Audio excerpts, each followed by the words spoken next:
I had recently been scouring the net trying to find possible suitors for the one and only Jordan Clarkson because it seems like his time in Utah is running out.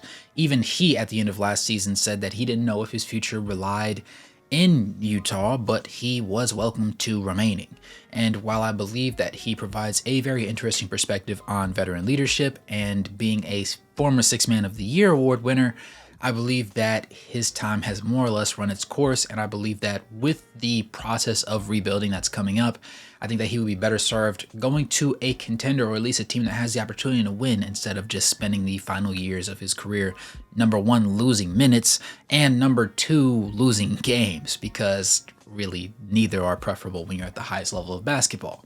That said, we finally found one, ladies and gentlemen. It's your boy Wraith Hoops. Welcome back to another video. If you're new to the channel, go ahead and smash that like button, subscribe, and turn on post notifications. Today, we're talking about the Milwaukee Bucks, which was a very interesting suitor, if I do say so myself. I really wasn't expecting them to be the team that selected, but it makes sense when you take into account the fact that the Knicks and the Celtics took a step forward. You could even argue that the Pacers are not descending, they are an ascending power. There's not very many situations that have scenarios that the Bucks are a top 2, top 3 team, arguably. And they have Damian Lillard alongside Giannis Antetokounmpo, which is supposed to be something that is a dynamic duo. And last year, it really wasn't. And so they're hoping to get better this offseason. Obviously, they can't sit there and just roll out the same roster that they had last year, at least for the entirety of the season. And so the rumblings have started. A lot of people believe that the Milwaukee Bucks are considering, at the very least, talking about trading for Jordan Clarkson. There's no solid offer sheet or anything like that, but there have been several rumblings amongst the front office spokespeople saying that he is a viable possibility. Now, the thing that holds them back is the same thing that held a lot of other teams back a month ago from putting any offers on the table, and it's the fact that he shot 41.3% from the field last season, which was not good. He also shot low 30s from three, which was the worst from the beginning of the season, but over the entirety of the year, he ended up shooting 29.4% from three-point range, which was quite literally terrible.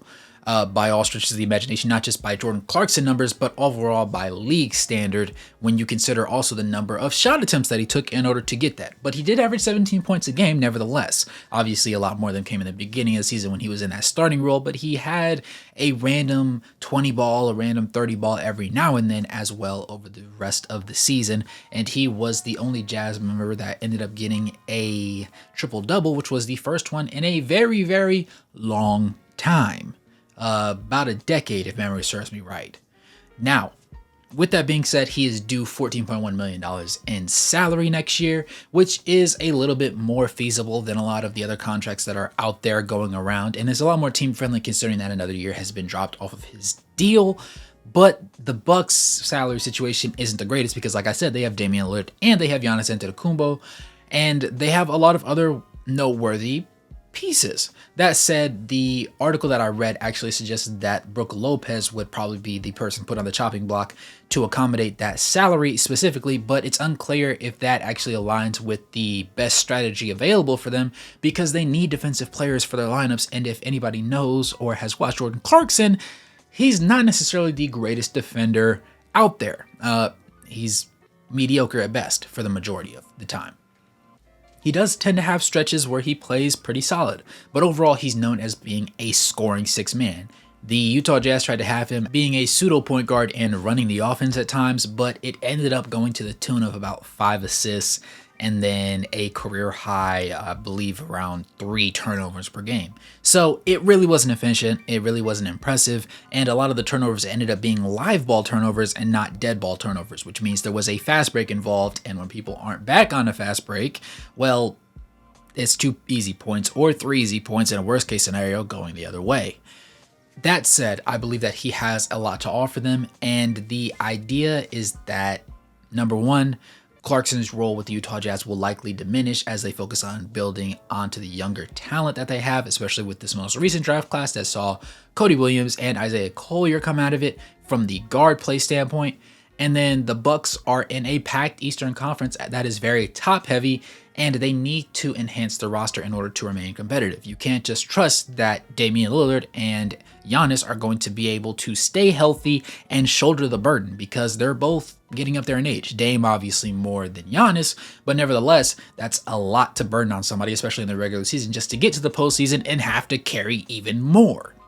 I believe that it's going to be a very interesting thing, and it does have a lot of merit. It makes a lot of sense. Obviously, Clarkson could provide a significant spark off the bench for the Bucks, but the question would be defensive balance for that roster, because they're not particularly great, and if you ever see Jordan Clarkson on the court alongside Damian Lillard, neither of them are particularly great on defense, so that's not something that you really want to see. They also lost a couple wings in free agency this past offseason, and honestly, it comes out to how much more juice do you think you could get out of Brook Lopez? Because if he is still serviceable, and my goodness, Brook Lopez at, I believe, 36 or 37 now, has been serviceable over the past couple of years, particularly because he added the three ball to his game, and defensively just being a solid rim protector and not being a cone on guard, surprisingly enough, at his height and weight.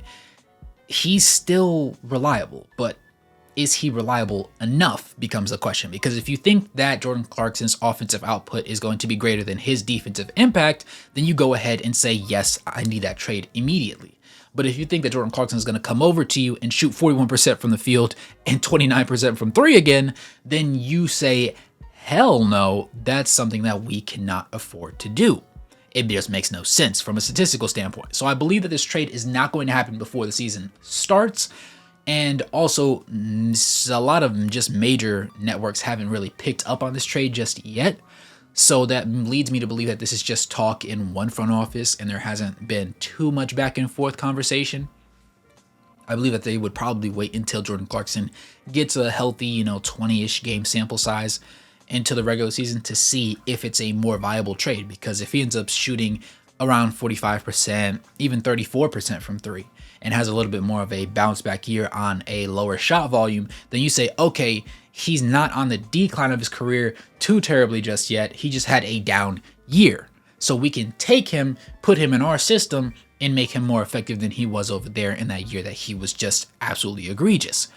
But if he goes at 20 games and he still shoots the same way, then you say, okay, we're going to go ahead and take this off the table. We want nothing to do with that name anymore, which is very fair. I believe that off the bench, he would be a very valuable piece, as I said before. I don't see any reason as to believing he would not be, at the very least, entertaining going there, considering that he would be taking a cut in minutes with the Utah Jazz anyways, unless he really enjoys Utah, which, from my understanding, he does enjoy it, but he's never been as vocal about it as, say, a Larry Markkinen has, or even a Colin Sexton.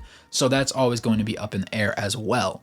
If you're the Utah Jazz, I'm sure there would be a light bit of draft compensation along with the Brook Lopez, but it would really just be taking on a contract for somebody that's not going to be doing anything big besides mentoring the bigs. And maybe you would like Brook Lopez to be mentoring a Walker Kessler. I think that would be very nice, especially after Walker did not take a step forward his sophomore year. I believe that if you could bring in Brook Lopez, stay under the luxury tax, and just honestly enjoy sending away one of your better players over the duration of the past half decade or so, and send him off to dry and really just give him an honorable farewell instead of making him sit there and rot on the bench as a lot of your young guys lose games and just, gain experience, because that is important to the organization. And at the end of the day, the organization makes money, not the individual player himself. I believe that it would be something that's worth entertaining for certain. But I don't know if out the gate I would sit there and play him 30 minutes a night just to go ahead and give him the opportunity to boost his draft stock just so that we can trade him away. That doesn't really make more sense. I would say allow it to happen organically. And if it comes, it comes. If it doesn't, it just wasn't meant to be. But if you're a Utah Jazz fan, let me know. Would you welcome bringing in Brook Lopez from a mentorship standpoint and just to have extra big depth? Or do you think that he should end up staying where he's at and you would rather keep Jordan Clarkson until his contract just runs out?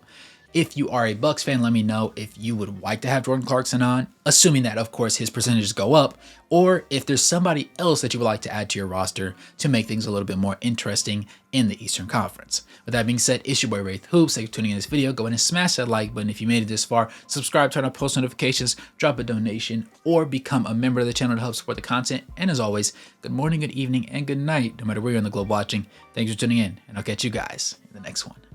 Peace.